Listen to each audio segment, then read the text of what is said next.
donc tu tombes dessus. À peu près 1 heure de vol à ce niveau-là en fait. Ça glisse, on nous tape la tête, tu vois. Okay. Au bout d'1 heure, peut-être au-dessus des ailes, quoi. Peut-être une petite secousse, c'est tout. Ouais. Le Tam Orly, il y a l'IS-24 et les 02 qui fonctionnent pas, il y a des obstacles, il y a les whips sur les parkings. Catane, il y a Taxiway Fox. Il faut sortir à 30 nœuds, mais vu que c'est le bout de piste, on n'ira pas à toute berzingue. Allez, feu. A few. That's too heavy now. Yeah, it's starting to weigh it down. Yeah, can weigh it. There's only 2 iPads in here, and now it's basically a mess. I'm happy for anything. I've got one for you as well. Oh wow. That's for you. Amazing. This one they gave to us once we joined Air France. Wow. It's Air France forever. It's a nice part. So Yeah. You were with Air France before this? Yes, I used to fly for 320 for Air France Okay. for 2 years, and then when they started the aircraft, the Neo at Transavia, they asked for like experienced pilot, I would say, from Air France to come With to A320 experience, yeah, that makes the big part was instructors from Air France. They came here to train basically Transavia pilots. But regarding pilots, every pilot from Transavia is a pilot for Air France. So like I have a friend who started with Transavia. He'll be going a long haul like in a few months for now for Air France. Yeah. And then in a year or so I will be doing a long haul as well for Air France. Nice. That's how it works. It's all seniority at Air France. Yeah. You start basically at the bottom, 37, 220, 320, Mm-hmm. and then you go, if you want, to big jets, then captains. Good. I think the Etna will be under the clouds. So as you can see, this is Sicily.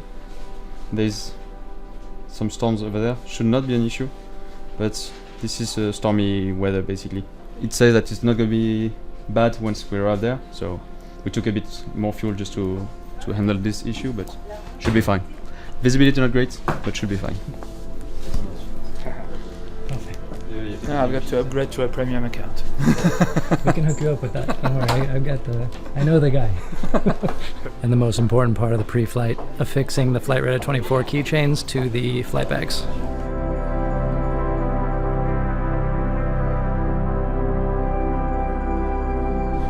Welcome back to the channel. We've got a fun one for you today. We're at Paris Orly Airport, about to take a flight with Transavia France on their A320neo, brand new aircraft they just started receiving this year. We're flying like a Catania and back in the flight deck. Come along, it's going to be a cool one. Une fois sur la grande jetée d'Orly, dans ce chaud dimanche d'avant-guerre où il allait pouvoir demeurer, il pensa avec un peu de vertige que l'enfant qu'il avait été devait se trouver là aussi à regarder les avions.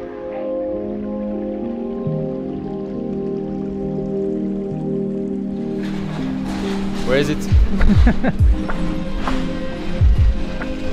We are on time. The aircraft as well?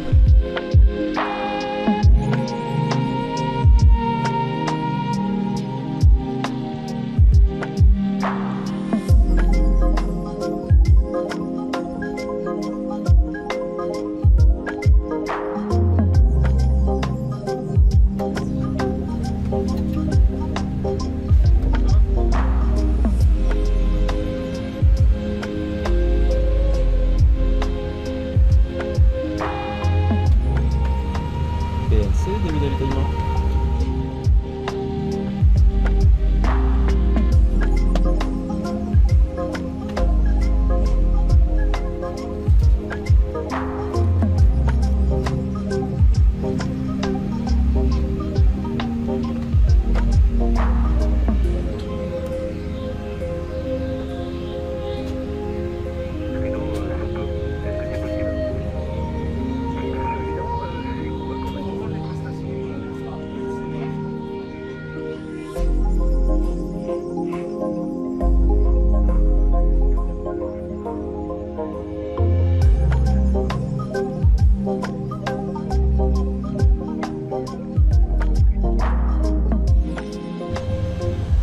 This aircraft just came in from Hania, about a 3-hour flight, and we're seeing the whole process of the turnaround. The airplane came in, everything happens super quick, but it's nice to see that they're doing proper cleaning back here. It's not one of these where you just kind of do a little bit of cosmetic touch-ups and then go.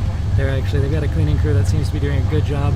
It's meaning I have to wait a little while to do a little cabin shot before the passengers board. Hopefully I have enough time, but that's all the better. I like to see that. It's nice to have a clean aircraft, especially when you have a brand new aircraft like this. You want to show it off, and it seems like they are doing that.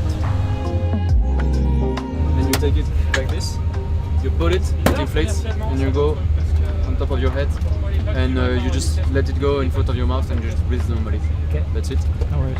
In case of an evacuation, this is the thing you want to use. So you will be here. What you'll have to do is grab this one on the back of your on your back. Just pull it. Slides on the right, slide back, and everyone goes out. He lives in the last. Okay. I leave first. Cool. A good part of being a pilot. Yeah.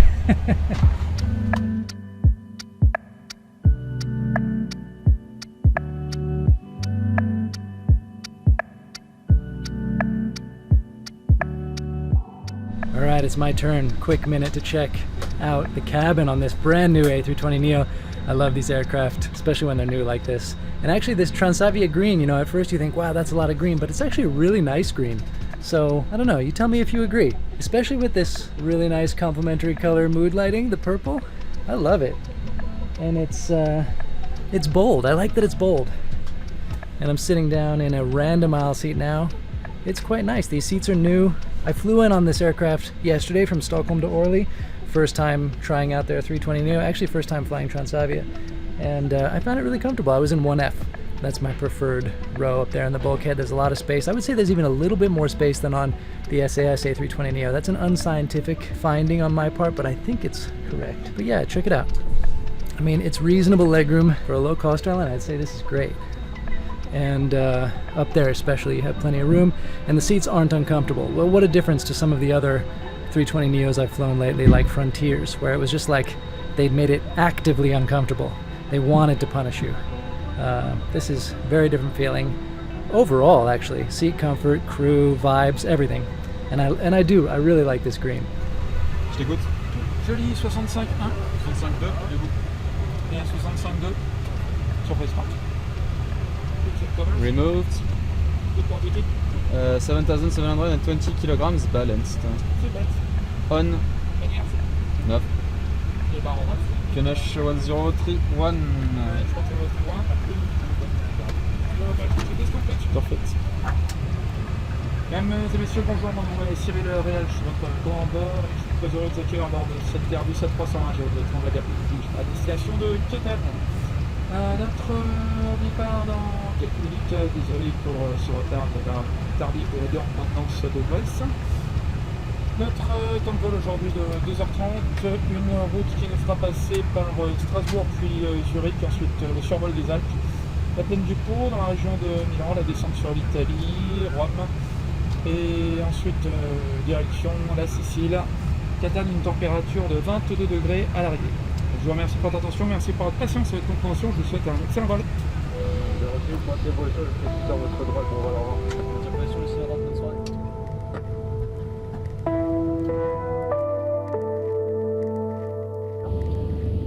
Pareil pour la mise en route du moteur d'air avec un bord dégagé. C'est parti pour le 2. Bien reçu. Wow.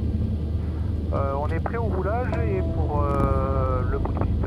Tango, revient à gauche et juste un premier orientation sur les faces. Tu vois le trafic à gauche. Bon, sur les 47 km/h, le magnitude 42 nous donnera aucune priorité.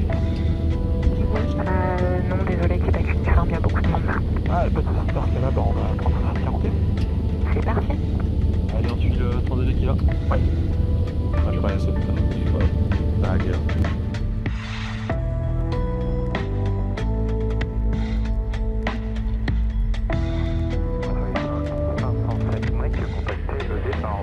D'accord, départ 165.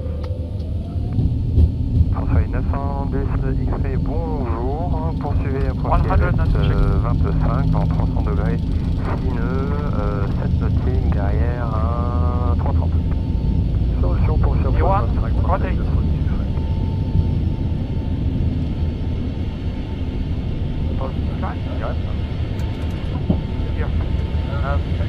Allez, 910 XP rédigé à la ligne d'approche. La ligne d'approche rentrée de France par 350, donc aussi 41, niveau 24, mais attends.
noticed you hand flew it up to about 7,000 feet. Is that standard, or you took a bit longer to do it this time, or you sort of, it varies? For the autopilot, Yeah. company policy is flight level 100.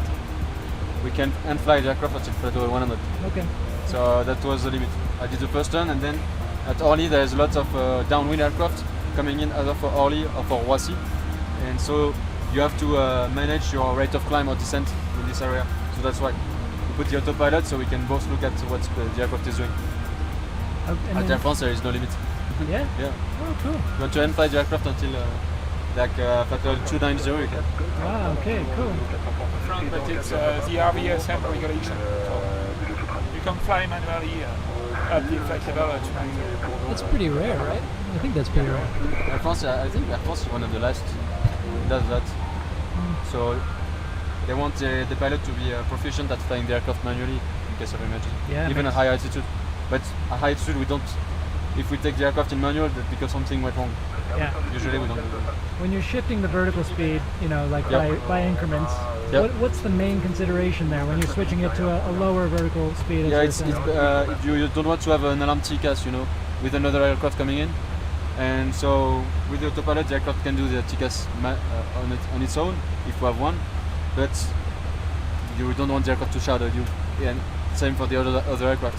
It's never nice for the other pilots to have someone coming in very fast at you. So it's all about other traffic. Yeah, or you yourself and other traffic. Procedure 2, Repus. So this is CPDLC. Yeah. So it's in some part of Europe it's mandatory. You can't fly. If you have it, you have to use it. And this one is like the latest version where this communicates with this and with the radio panel as well. So basically, you don't. When we receive a frequency, for instance, from the air traffic control, you can straight load it into this panel, and you don't make any mistakes basically. And same for the routes, you can load it in the FMS, and just it removes tiny bit of work and tiny bit of errors from our side. Once I came back from Beirut, I was jump sitting 330, and as well the clock was messing around. But on the 330s, there's one issue because there's a system in the wings, which is the wing tip brakes. Basically, the aircraft sense that the flaps are going down, and if it senses that one flap is going faster than the other, it just jams some brakes on the flaps and locks everything. On the 330s, there is a test every I think it's 2 weeks or 10 days, and it auto tests itself. So sometimes, if the clock shifts too much, the aircraft tries to do the test and jam the flaps in flight. Wow. So that was the main issue with it. But it's known, so everyone was aware of that. And that particular flight going from Lebanon as well, the clock, it said like 3 hours in future or something like that. And it didn't go back until the maintenance had to come in Paris to reset the clock. Oh, really? Yeah. Wow. Yeah, on the 777 flying through the Gulf, it seemed a lot simpler to deal with. Like it seemed a little more manual. So Yeah, it was- just they push one button and just remove the systems, and Yeah. they just push it back on once the area is clear. Now in Airbus, it's the same basically. But you have a little bit more things to be careful about. Yeah. Si je dis de la merde, tu me dis. Hein. Did you have some heavy spoofing during the flight with the SAS? Not heavy spoofing, but there was constant interference. You know, things Yeah. they would have to shut off various systems. You basically had full satellite failure at some point, and for quite a while, like 6 hours or so, right from Polish border to Baghdad. Sometimes you can get terrain alarms. Yeah, The aircraft can pull up terrain ahead at 30,000 feet. yeah, that's fascinating. They talked about that. The first one that I've encountered such a situation were somehow very surprised. Yes, maybe this one. So you just get the relative position, no more details. No. Yeah. Position is not the most accurate you can get, but what is accurate is the altitude difference. Yeah, Plus 900 feet. right. And the TCAS, when you have a resolution advisory, when the two computers talk together, we only rely on the on the altitude difference. And it's always an order to go down or go up, but never turn left or right. Oh, there's an aircraft. Un bel avion là-bas aussi.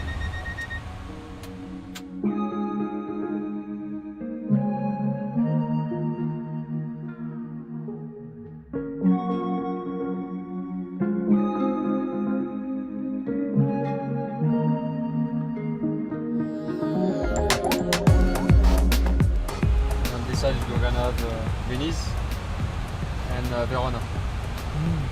And we'll just be going down Italy all the way until Roma. We're gonna have a flight the Mediterranean Sea. In France, it's easy because LA, Italy for us it's easy, Yeah, but it makes no sense. the After rest that, of it. it's just random. It Yeah. seems. Just Milano airport is easier. Right. Yeah. Like Lima is Milano Linate. Yeah. Like Charlie, I don't know why it's Malpensa. Yeah. For the CO, it's much more close to 1.2 kilograms, 1.2 tons per engine per hour. You know, it's less than 1 ton per engine per hour. On the whole flight, it's sell as 15%, but in reality, it's a bit more than that. But that's very good for the company. For everything is go down, let's say closer to the limit because you consume so much gas. And on our side, it's a bit frustrating because since it doesn't burn as much fuel as the older version, when you save a bit of fuel, it's less, of course, than with the older aircraft. It's a downside for us. Yeah. So on a typical flight like this, what, 2.5 hours? How many kilograms are you saving? Would you say? Right? You have to do a bit of math now. Yeah. Yes. That was not expected. I should have sent that in advance. Yeah. You might save almost a ton, right? It's between 800 and 900 kilograms. Almost a ton. Yeah. Some math from the company say that we are burning 2.1 liters per 100 kilometers per passengers. But for the passenger side. And this is a new policy that's coming in Transavia to save fuel during the climb as well. On the 737 they have it, at Air France we had it. And now just because the aircraft is new, they're just implementing it for the tests. Once everything is good, everyone can do it. All right. So it's just- just a different climb profile. Yeah, different climb speeds and until at a specific altitude, just to really optimize until the last drop of fuel. It really works, very good. Is that an Airbus thing, or you came up with that here? Yeah, you can do it on the Boeing 737. Early on when I was on the 737 last year, and with this kind of calculation and optimize the speed, you can save almost 100 kilograms per climb. 737, and I know that Air France have it on the 777 as well, and I don't know for the rest of the aircraft. I think Transavia was a launch consumer of this. Transavia France was a launch consumer for this optimization of flight path. Calculations are made by a startup based in Toulouse.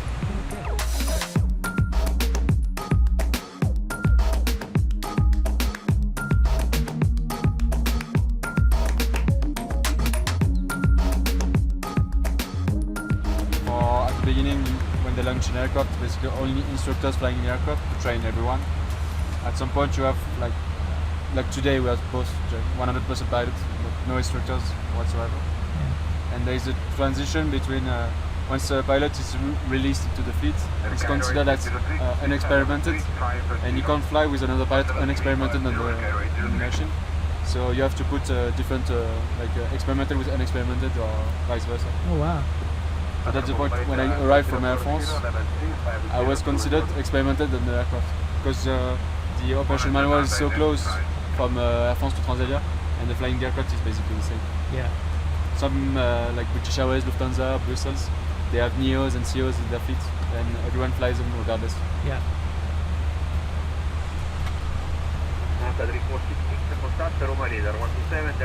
Tu veux monter ou pas? Ouais, on sent rien. You can see Roma just here.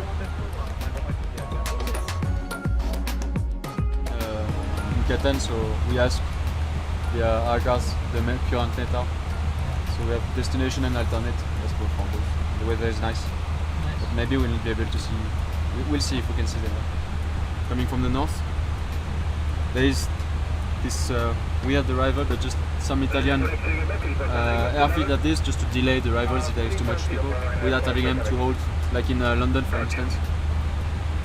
And so this is Yetna, gonna come right on top. Maybe we're not gonna do the whole thing, so we should be turning around Yetna if it's if the weather is nice. We should be able to really nicely see the Yetna.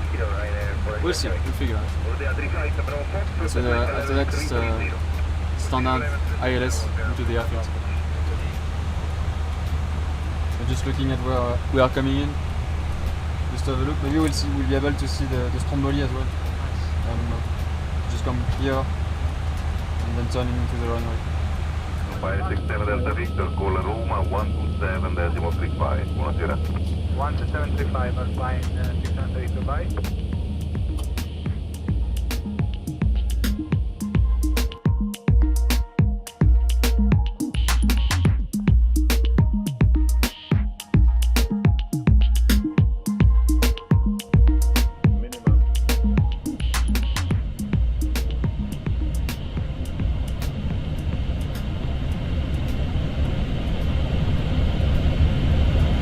$100. 50, 40, 30, 20, retard, 5. Right up. Right. 7.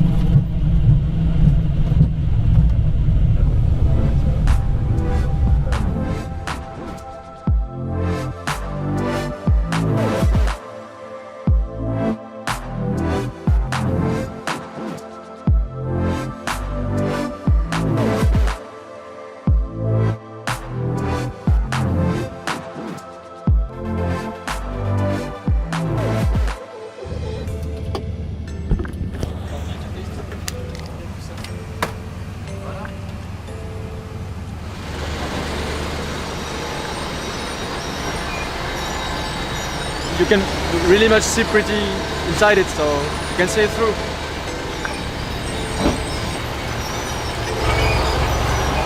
And that's the interesting part about this the Neo.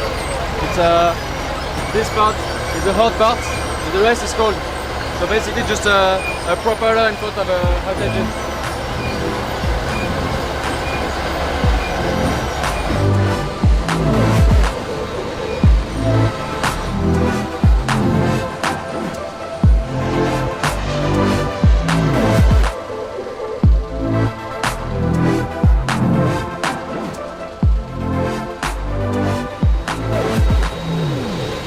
I don't know if you can hear it, but the aircraft is breathing. And when Safran basically blows air into the combustion chambers to avoid any build-up of anything from the combustion.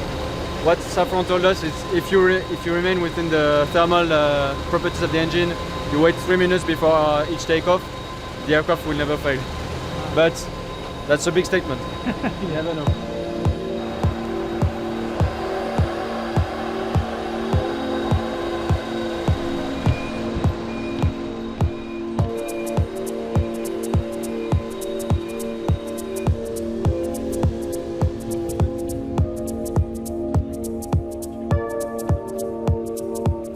Alright, quick turnaround here in Catania. Got to join for the walk around of this beautiful A320neo in the last light here down in Sicily. Just gorgeous. I only wish that I could have more time out there to photograph the airplane, but what can you do? The operation comes first, and we're trying to get back to Paris as quickly as possible to get these people there on time. Passengers seem to be all on board now, and just finishing up the last checks before we do the roughly 2.5 hour flight back up to Paris. So let's see how that looks. It'll be nighttime flight, hoping for a beautiful arrival into Paris. The really cool thing about Orly Airport is when you're coming in, you can always see Paris quite clearly because it's pretty close, and my favorite part is seeing the Eiffel Tower as you come in. As long as it's not really bad weather, you can always see that beautiful tower, and it's a real highlight. No matter how overhyped you might say the Eiffel Tower is, I say no way. You cannot overhype that thing. It's amazing. That's 2, 67, 206 for Britain, 123, 125, 128, 1540. checked. 7. 1027. Preparation checklist complete. Je te remercie. On a un créneau dans 40 minutes. Pour l'instant, on va appeler le CCO, voir s'ils peuvent améliorer. Is the big red space Etna over there? Yes. Yeah. On va fermer la porte. On est tout à fait prêt s'il y a moyen d'améliorer les choses. Je rends le groupe. Ouais. I wish you an excellent flight. C'est ça. Go.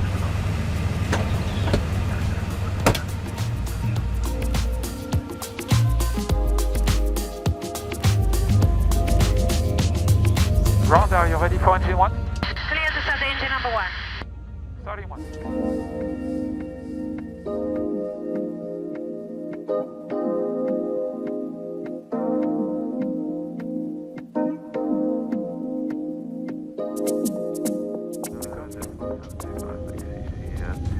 Altec 67, SRS runway, auto thrust blue. Checked. Thrust set.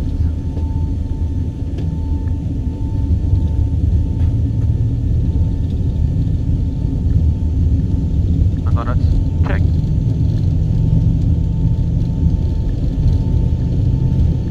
D1, rotate.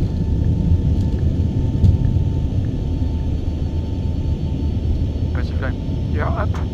You're up. Nav. Check.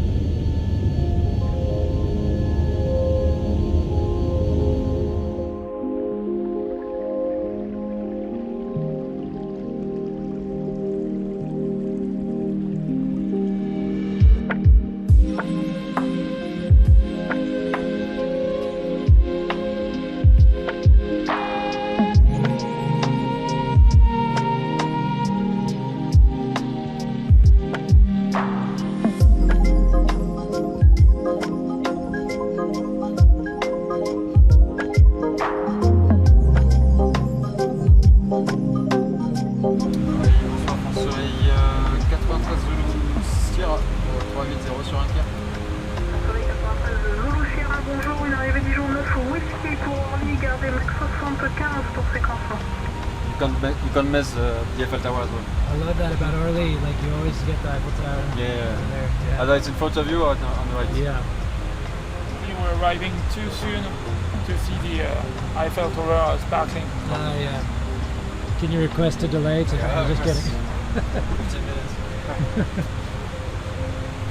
You never know, the night just reduced to 0.75. Yeah, right. There's some arrival in Paris from the southwest, where you can see not in Orly but in Roissy, Charles de Gaulle. Yeah. You can see the Château de Versailles and everything on the right hand side. You can really see the whole Paris area. Flight bonjour, Lambert Pressing 0. Entendez 93 Zulu Sierra, descendez niveau 2, 9-0. Descend niveau de 0, français 93 Zulu Sierra. Français 86 03, descendez niveau 100. Au 100, 86 03. Ça veut dire de ralentir derrière. En France 73 au Calix, contactez Bruxelles 125 décimal 0. Au revoir. Bruxelles 125 0, merci. En France 73. France Soleil 760 Zulu, est-ce qu'on pourrait dégager en Russie 37 pour Russie 35? HM prévoit un dégagement bout de piste en laissant bien rouler. On laissera rouler pour Russie 37 Soleil 761 Zulu, merci. Wind 2 is 1 knot. 100 above. 41 then up to 4, clear the takeoff, utilize R6. Check. Minimum. Continue.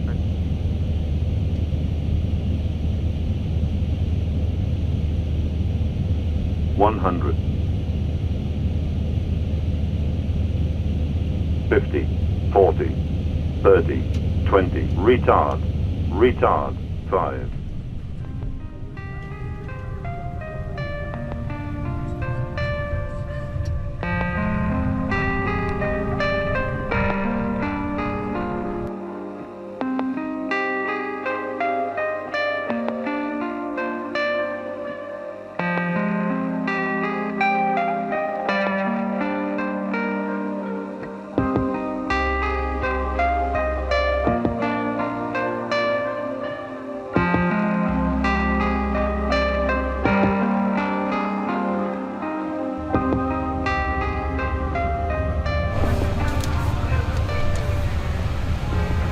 all the paperwork is done by the captain.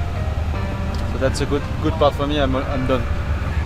Just waiting for Cyril to finish. Thanks so much. Welcome. I really didn't thought it would happen just by sending a message on Instagram. And now it's done. Yeah. See there? There's an aircraft going around. Oh yeah.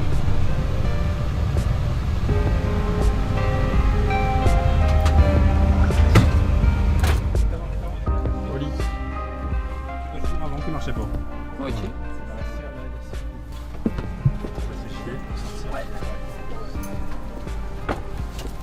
I said I actually love to put on these things. It means I'm doing something fun. Tiens la garde.